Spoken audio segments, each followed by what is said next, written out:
Welcome to calculus learning. അപ്പോൾ നമ്മൾ sem 5-ൽ ഏറ്റവും ഇമ്പോർട്ടൻ്റ് ആയിട്ടുള്ള റിയൽ അനാലിസിസിൻ്റെ കുറച്ച് തിയറംസ് അല്ലെങ്കിൽ പ്രോബ്ലംസ് ആണ് നമ്മൾ ഈ ഒരു ക്ലാസ്സിൽ ഡിസ്കസ് ചെയ്യാൻ പോകുന്നത്. അപ്പോൾ 1 മാർക്ക് ക്വസ്റ്റ്യൻസ് നമ്മൾ ഒമിറ്റ് ചെയ്തിട്ടുണ്ട്. 1 മാർക്ക് ക്വസ്റ്റ്യൻസ് നമ്മൾ വേറൊരു വീഡിയോ ആയിട്ട് ചെയ്യുന്നതായിരിക്കും. ഓക്കെ, അപ്പോൾ എന്തൊക്കെയാണ് റിയൽ അനാലിസിസിലെ ഏറ്റവും ഇമ്പോർട്ടൻ്റ് ആയിട്ടുള്ള ക്വസ്റ്റ്യൻസ്? അപ്പോൾ ഇതുവരെ ഒന്നും പഠിച്ചിട്ടില്ലാത്തവർ ഈ ഒരു ക്വസ്റ്റ്യൻസ് എങ്കിലും പഠിച്ചു വെച്ച് കഴിഞ്ഞാൽ നിങ്ങൾക്ക് ഉറപ്പായിട്ടും എക്സാമിന് ജയിക്കാമെന്നല്ല, ഒരു ആവറേജ് മാർക്ക് സ്കോർ ചെയ്ത് തന്നെ നിങ്ങൾക്ക് പാസ്സാവാൻ പറ്റും. ഓക്കെ, ഇനി എല്ലാം പഠിച്ചു വെച്ചേക്കുന്നു അല്ലെങ്കിൽ ഏറെക്കുറെ എല്ലാമൊക്കെ പഠിച്ചു വെച്ചേക്കുന്നുള്ളവരാണെങ്കിൽ റിവിഷന് വേണ്ടിയിട്ട് ഈ പറയുന്ന ഇമ്പോർട്ടൻറ്റ് ക്വസ്റ്റ്യൻസ് പഠിക്കുക, എന്നിട്ട് ബാക്കിയുള്ളത് പഠിക്കുക. ഇനി ആദ്യമേ ഞാനൊരു ഡിസ്ക്ലെയിമർ പറയാം. എൻ്റെ മനസ്സിൽ തോന്നിയ ഏറ്റവും ഇമ്പോർട്ടൻ്റ് ആയിട്ടുള്ള ക്വസ്റ്റ്യൻസ് ആണ് ഞാൻ പറയുന്നത്. മേ ബി ഈ ക്വസ്റ്റ്യൻസ് ഒന്നും നിങ്ങളുടെ എക്സാമിന് ചോദിക്കാതിരിക്കാം, ചിലപ്പോൾ ഈ ക്വസ്റ്റ്യൻസ് ആയിരിക്കും കൂടുതൽ ചോദിക്കുന്നത്. അപ്പോൾ എൻ്റെ മനസ്സിൽ തോന്നിയ സാധാരണ കണ്ടുവരുന്ന ട്രെൻഡ് അനുസരിച്ചിട്ടുള്ള ഏറ്റവും ഇമ്പോർട്ടൻറ്റ് പ്രോബ്ലംസ് ആണ് ഇട്ടിട്ടുള്ളത്. അപ്പോൾ ഇതിൽ നിന്ന് മാറി യൂണിവേഴ്സിറ്റിക്ക് ഇടാൻ തോന്നിക്കഴിഞ്ഞാലും നിങ്ങൾ അത് പഠിച്ചു പൊക്കോളണം, ഇത് മാത്രം വിശ്വസിച്ചിരിക്കരുത്.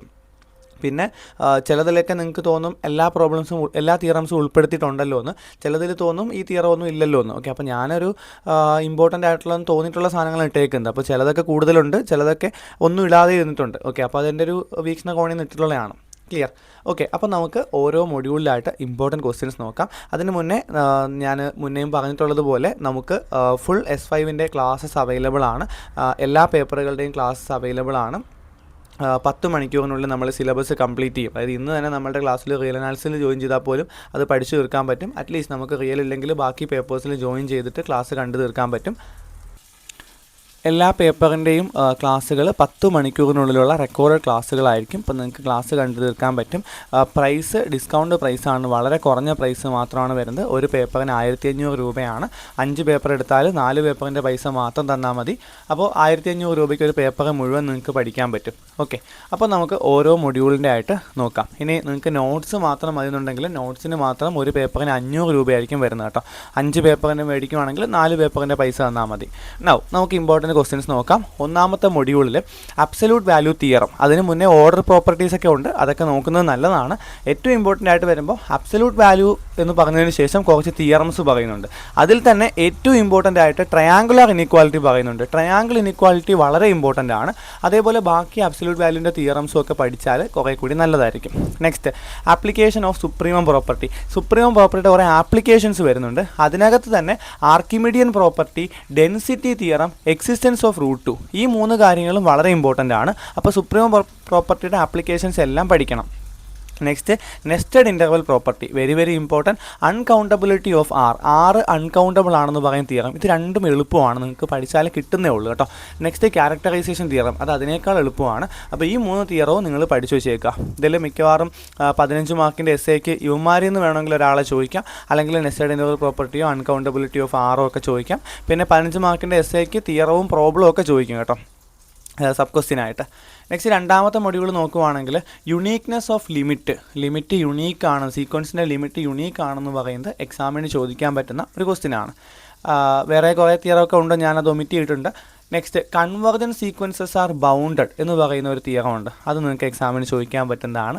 അടുത്തത് നമുക്ക് ഓൾജിബ്രൈക് പ്രോപ്പർട്ടി എന്ന് പറയും. അതായത് എക്സ് എന്ന് പറയുന്ന ഒരു സീക്വൻസും വൈ എന്ന് പറയുന്ന ഒരു സീക്വൻസുമാണ്. എക്സും വൈയും കൺവെർജ് ചെയ്യുമെങ്കിൽ x+y കൺവെർജ് ചെയ്യും, x-y കൺവെർജ് ചെയ്യും, xy കൺവെർജ് ചെയ്യും, x/y അല്ല, അവിടെ x/z എന്ന് പറഞ്ഞ് വേറൊരു സീക്വൻസിനെ പറ്റിയിട്ടാണ് പറയുന്നത്. എന്ത് തന്നെയാണെങ്കിലും ഇങ്ങനൊരു തിയറമുണ്ട്, ആ തിയറം നിങ്ങൾ പഠിക്കാം.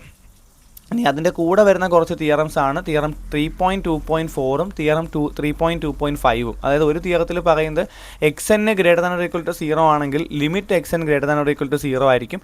അടുത്ത xn > yn ആണെങ്കിൽ ലിമിറ്റ് xn > ലിമിറ്റ് yn ആയിരിക്കും. പിന്നെ സ്ക്യൂസ് തിയറം, ഈ 3 തിയറവും കൂടി പഠിച്ചു വയ്ക്കുക പറ്റുമെങ്കിൽ. നെക്സ്റ്റ്, മൊണോട്ടോൺ കൺവെർജൻസ് തിയറം, 15 മാർക്കിൻ്റെ എസ്സേയുടെ ഒരു സബ് ക്വസ്റ്റ്യൻ അതായിരിക്കാം. എൻ്റെ ഒരു അസംഷൻ വെച്ചിട്ട് മൊണോട്ടോൺ കൺവെർജൻസ് തിയറം സ്റ്റേറ്റ്മെൻറ്റ് പഠിക്കണം. State and prove monotone convergence theorem എന്ന് പറഞ്ഞ് ചോദിക്കാൻ ചാൻസ് ഉണ്ട്. പിന്നെ മൊണോട്ടോൺ സബ്സീക്വൻസ് തിയറം, ബോൾസാനോ-വെയ്സേഴ്സ് തിയറം. അപ്പോൾ ഈ പറയുന്ന ബോൾസാനോ-വെയ്സേഴ്സ് തിയറം വളരെ ഇമ്പോർട്ടൻ്റ് ആണ്. മേ ബി ബോൾസാനോ-വെയ്സേഴ്സ് തിയറം ആയിരിക്കും 15 മാർക്കിൻ്റെ മറ്റൊരു സബ് ക്വസ്റ്റ്യൻ. ഇതും 15 മാർക്കിൻ്റെ സബ് ക്വസ്റ്റ്യൻ ചോദിക്കാൻ പറ്റുന്നതാണ്.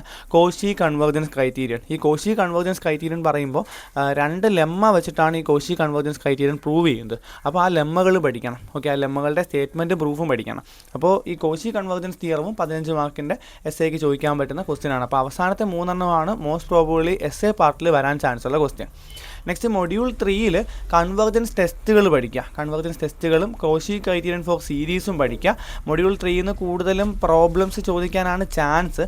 കാര്യം മൊഡ്യൂൾ 1ഉം 2ഉം 4ഉം ഒരു ടെക്സ്റ്റിൽ നിന്നും മൊഡ്യൂൾ 3 വേറൊരു ടെക്സ്റ്റിൽ നിന്നുമാണ് ഉള്ളത്. അപ്പോൾ ഈ മൊഡ്യൂൾ 3 ആക്ച്വലി പ്രോബ്ലം ഓറിയൻറ്റഡ് ആയിട്ടുള്ള ടെക്സ്റ്റാണ്. നിങ്ങൾ മുന്നേ പഠിച്ചിട്ടുള്ള S4 വരെ പഠിച്ചിട്ടുള്ള കാൽക്കുലസിൻ്റെ ഒരു ടെക്സ്റ്റിൽ നിന്നാണ് മൊഡ്യൂൾ 3 എടുത്തിരിക്കുന്നത്. അതുകൊണ്ട് കൂടുതലും പ്രോബ്ലം ആയിരിക്കും ചോദിക്കുന്നതാണ് ഞാൻ വിചാരിക്കുന്നത്. ആദ്യമായിട്ടാണ് ആ ടെക്സ്റ്റ് റിയൽ അനാലിസിസിന് വേണ്ടിയിട്ട് എടുക്കുന്നത്. സോ അത് പ്രോബ്ലം ചോദിക്കാനാണ് ചാൻസ് മൊഡ്യൂൾ 3. അതിലെ പ്രോബ്ലംസ് ഒക്കെ എന്തായാലും പഠിച്ചു വയ്ക്കുക. ഓക്കെ, നെക്സ്റ്റ് മൊഡ്യൂൾ 4 ആണ് നമുക്ക് വരുന്നത്. മൊഡ്യൂൾ 4 വരുമ്പോൾ ക്ലസ്റ്റർ പോയിൻ്റ് ആണെങ്കിൽ അത് ആദ്യത്തെ തിയറമാണ്, കുഞ്ഞൊരു തിയറമാണ്. ഓക്കെ, ക്ലസ്റ്റർ പോയിൻ്റ് ആണെങ്കിൽ അവിടെ ഒരു സീക്വൻസ് AN ഉണ്ടായിരിക്കും. ആ AN ആ ക്ലസ്റ്റർ പോയിന്റിലേക്ക് കൺവേർജ് ചെയ്യണം എന്ന് പറഞ്ഞിട്ട് ഒരു ഇഫ് ആൻഡ് ഓൺലി ഇഫ് തിയറമുണ്ട്. അടുത്ത സീക്വൻഷ്യൽ ക്രൈറ്റീരിയൻ ഫോർ ലിമിറ്റ്, നല്ലൊരു ക്വസ്റ്റ്യൻ ആണ്. അടുത്ത നമ്മൾ നേരത്തെ സീക്വൻസിന് പറഞ്ഞതുപോലെ ഓൾജിബ്രൈക് ക്രൈറ്റീരിയൻ ഫോർ ലിമിറ്റ്സ് ഉണ്ട്. അതായത് എഫും ജിയും ലിമിറ്റാണ്, എഫിനും ജിനും ലിമിറ്റ് ഉണ്ടെന്നുണ്ടെങ്കിൽ F+Gക്കും F-Gക്കും F×Gക്കും F/Gക്കും ഒക്കെ ലിമിറ്റ് ഉണ്ടായിരിക്കും. ഓക്കെ, അതൊരു നല്ല ക്വസ്റ്റ്യൻ ആണ്. പിന്നെ അതിൽ നിന്നും പ്രോബ്ലം ചോദിക്കുക. എല്ലാ മൊഡ്യൂളിൽ നിന്നും പ്രോബ്ലം ചോദിക്കുക. നിങ്ങൾ പ്രോബ്ലം സ്കിപ്പ് ചെയ്ത് തിയറം മാത്രം പഠിക്കരുത്. പ്രോബ്ലത്തിൽ നിന്ന് നിങ്ങൾക്ക് നല്ല മാർക്ക് സ്കോർ ചെയ്യാൻ പറ്റും. ഞാൻ പ്രോബ്ലം ഉൾപ്പെടുത്തിയിട്ടില്ല, ഏത് പ്രോബ്ലം വേണമെങ്കിലും ചോദിക്കാവുന്നതാണ്. അപ്പോൾ തിയറംസ് മാത്രമേ ഉൾപ്പെടുത്തിയിട്ടുള്ളൂ. അപ്പോൾ ഈ തിയറംസ് നിങ്ങൾ കൃത്യമായിട്ട് പഠിച്ചു പോവുക. ക്ലാസ്സോ നോട്ടോ ആവശ്യമുണ്ടെങ്കിൽ നിങ്ങൾ എന്ത് ചെയ്യുക, ഡിസ്ക്രിപ്ഷനിൽ കൊടുത്തിരിക്കുന്ന വാട്സപ്പ് നമ്പറിൽ നിങ്ങൾ മെസ്സേജ് അയയ്ക്കുക. എത്രയും പെട്ടെന്ന് നിങ്ങൾക്ക് മെസ്സേജ് അയച്ചാൽ നിങ്ങൾക്ക് നേരത്തെ തന്നെ ക്ലാസ് കണ്ട് പഠിച്ച് സെറ്റാക്കാൻ പറ്റും. ഓക്കെ, അപ്പോൾ എന്തെങ്കിലും ഡൗട്ടോ കാര്യങ്ങളോ ഉണ്ടെങ്കിൽ നിങ്ങൾക്ക് ആ നമ്പറിൽ മെസ്സേജ് അയച്ച് ചോദിക്കാം കേട്ടോ. അപ്പോൾ കൂടുതൽ ക്ലാസ്സുകൾക്കും അല്ലെങ്കിൽ ഇതേപോലത്തെ വീഡിയോസിനൊക്കെ വേണ്ടിയിട്ട് ഈ ചാനൽ കൂടി സബ്സ്ക്രൈബ് ചെയ്യാൻ നോക്കുക. താങ്ക്